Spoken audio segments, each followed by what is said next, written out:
Vamos ao debate, eu vou começar com o Poit dessa vez. Você entende que o governo federal tem ferramentas e recursos para baixar o preço dos carros, Poit? Lu, entendo que o governo federal tem ferramentas, mas ele não está usando as ferramentas corretas. As ferramentas são uma reforma tributária. As ferramentas são uma redução do custo Brasil. As ferramentas são uma abertura maior das importações, até para trazer os semicondutores mais baratos, porque não adianta mexer no final da cadeia produtiva do carro. Se tem chip, o tal dos semicondutores, aí os eletrônicos, se tem pneu, se tem ferragem, coisas que já vem caro desde antes.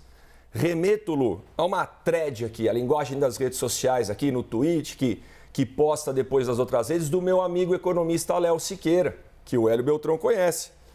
O Brasil é meio que um país esquizofrênico e tem amnésia nesse momento. Esquizofrênico por quê, Lu? Porque ao mesmo tempo que incentiva a compra de mais carros, restringe sua circulação. Seja via rodízio, seja via incentivos em alguns outros lugares para carros elétricos, por exemplo. E com amnésia, porque a gente já tentou, Lu, esse tipo de política muitas e muitas vezes e não deu certo. A indústria automotiva se instalou aqui, gente, em 1957. Então, um bebê que precisava do papai Estado cuidando dele. O problema é que esse bebê tem 66 anos já, gente, e continua sobrevivendo dos mesmos subsídios, que vira ano, muda de nome. Em 92, Câmara Setorial Automotiva. 95, Regime Automotivo Brasileiro. 2013, Inovar Auto. 2018, Rota 2030. 2023, a volta do carro popular. Lu, só muda de nome, mas as coisas são tudo de subsídio. Não tem uma melhoria na cadeia produtiva de eficiência, não tem uma melhoria de reduzir impostos. Então a gente vai empurrando o problema com a barriga, como diz o outro. Ah, Poit, mas o carro aqui é muito caro, comparando com o exterior. É lógico que é muito caro. Conforme o governo protege mais sua economia, ela vai perdendo eficiência.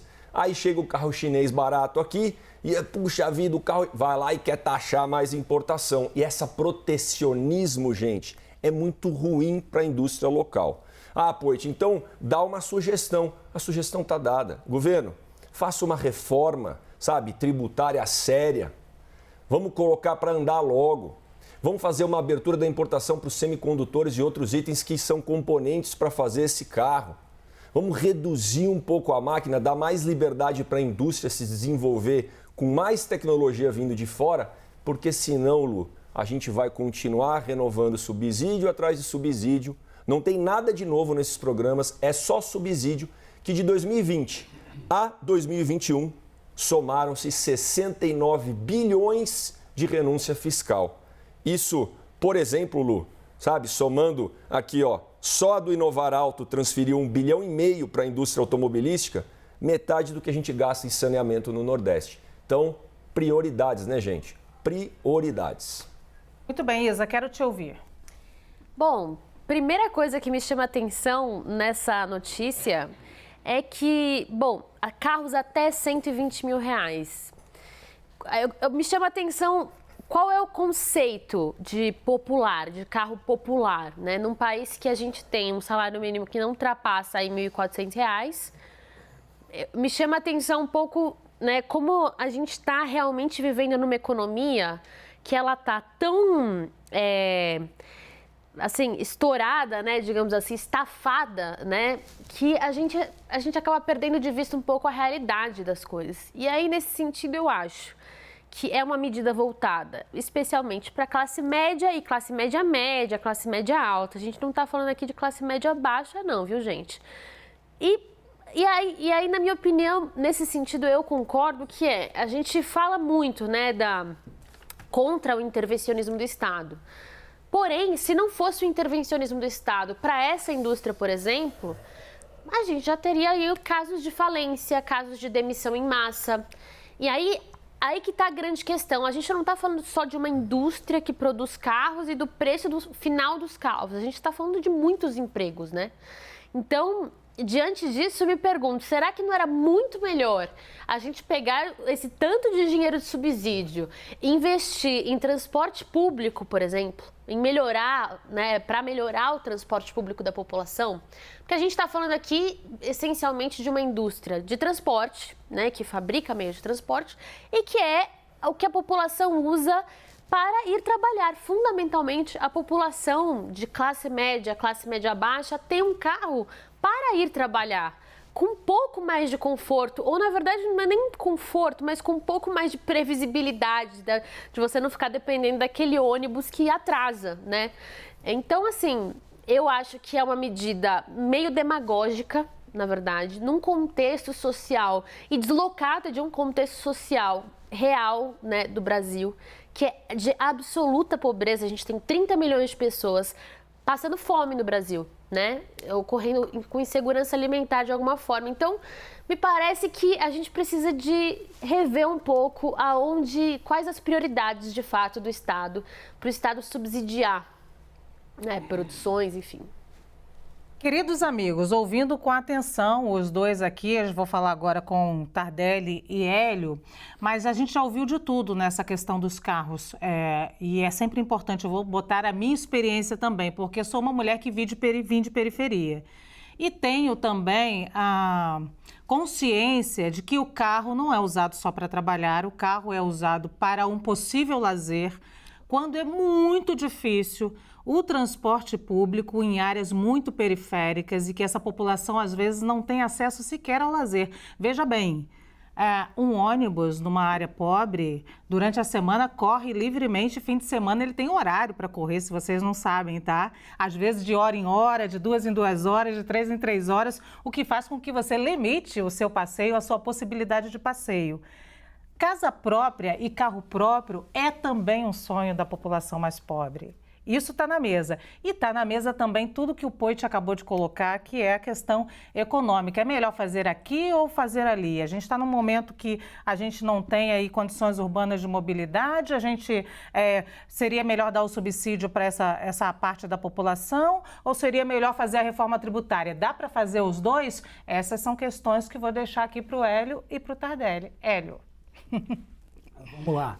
A primeira coisa que tem que ser dita é que o PT sempre gostou de dar favores para certos setores amigos, né, para grupos de interesse na sociedade que detenham muitos votos, etc. É claramente demagógico, como a Isa falou, e populista. E especialmente aqui, não tiveram nem o cuidado de apontar quais os gastos que serão cortados para acomodar esse subsídio, né? Então, claramente já está violando a lei de responsabilidade fiscal. Teria que apontar de onde vem o dinheiro, teria que cortar algum gasto, ou aumentar algum imposto em outro lugar que nós não queremos. Reduzir imposto é sempre bom, mas você tem que apontar aonde você está cortando o gasto, que aqui eles não fizeram. Então já é um desastre inicial. O PT lá atrás fez isso, dando isenção de impostos para a linha branca, dando empréstimos subsidiados para caminhoneiros, que depois acabou abaixando o preço do frete e ficaram os caminhoneiros todos ferrados porque pegaram esses empréstimos. Aqui não é diferente, aqui é mais um setor amigo, é um setor automobilístico que sempre foi muito amarrado no governo para pedir benesses, proteções aduaneiras, né, botar imposto no produto que compete. Você diz no governo do PT ou em todos os governos? Em todos, mas especialmente no governo do PT. Né? Quando veio o PT, a coisa ficou mais intervencionista. Né? Ficou mais intervencionista. Então, aqui, claramente, é mais uma atitude populista.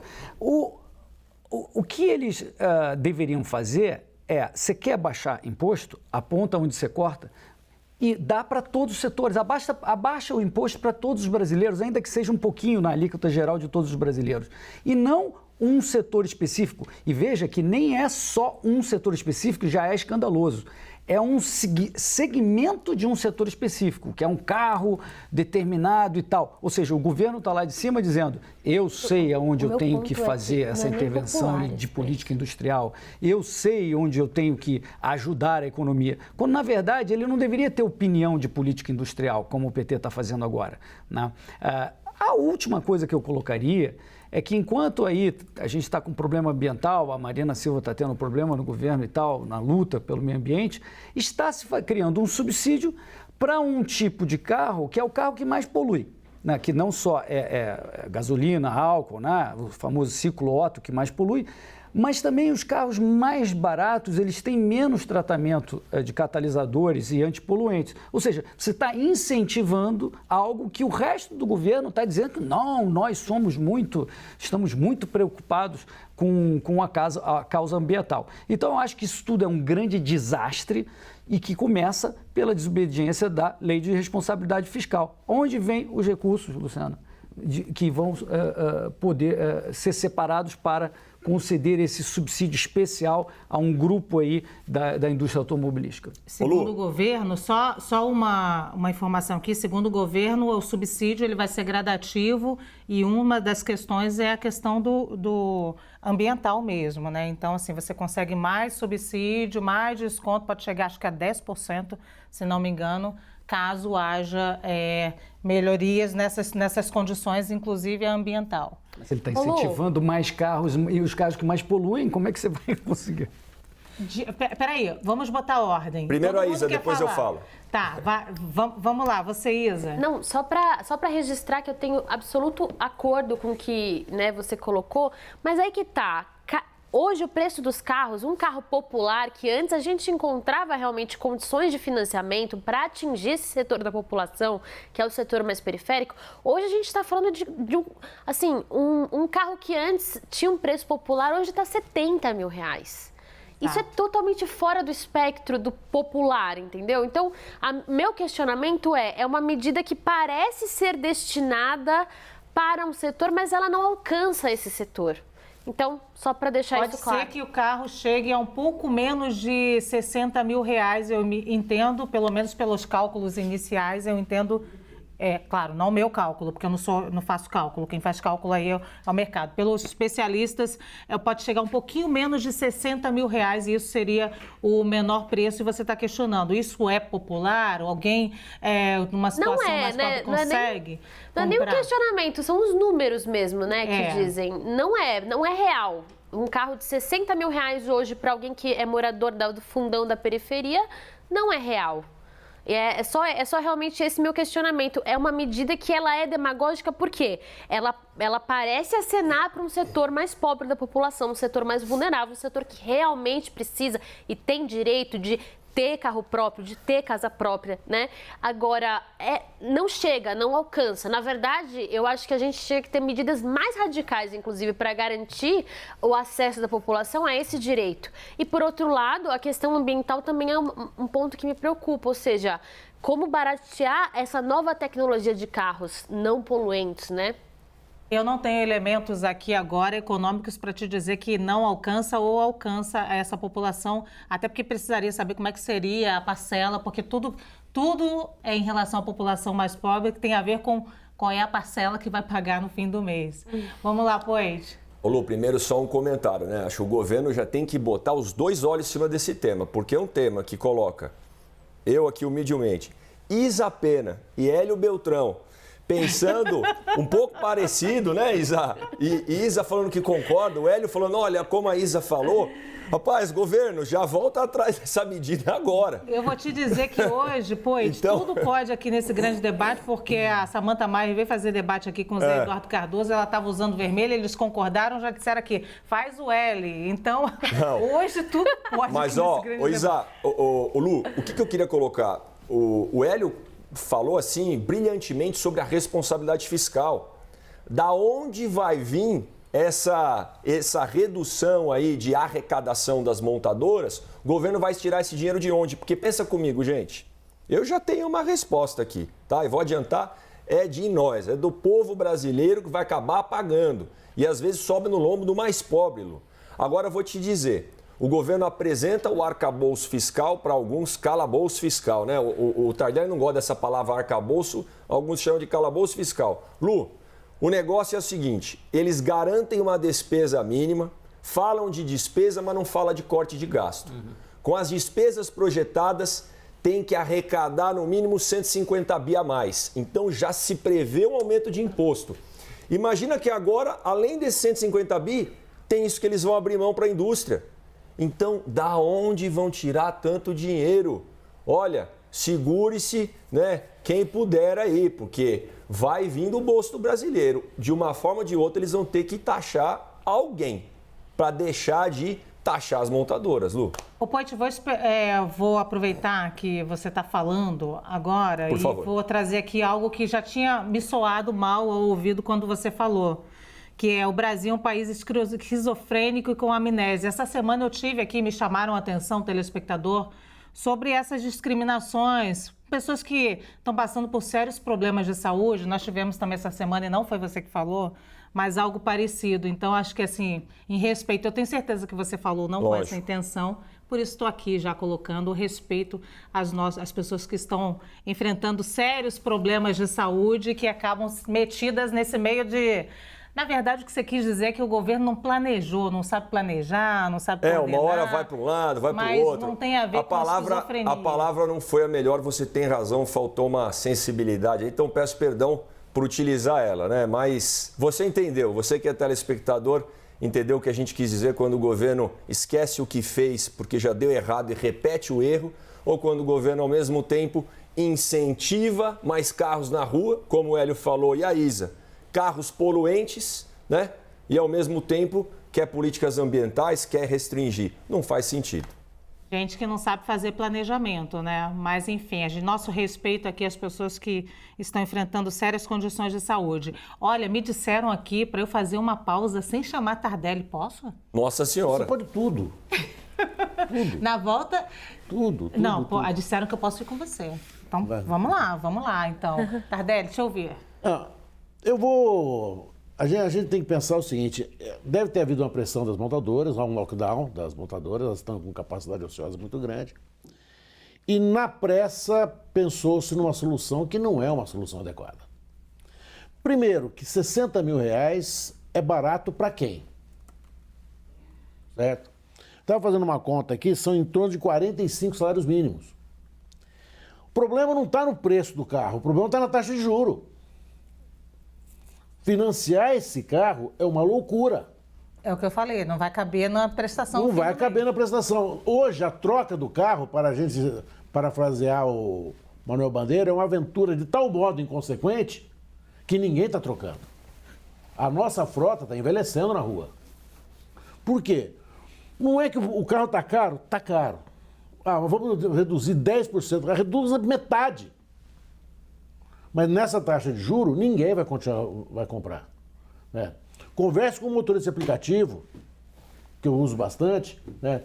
O desespero dele em pagar a prestação, eles já estão assim, naquele treino, sabe? Aquele treino assim perverso que o brasileiro é especialista em fazer. Eu não posso deixar atrasar 3.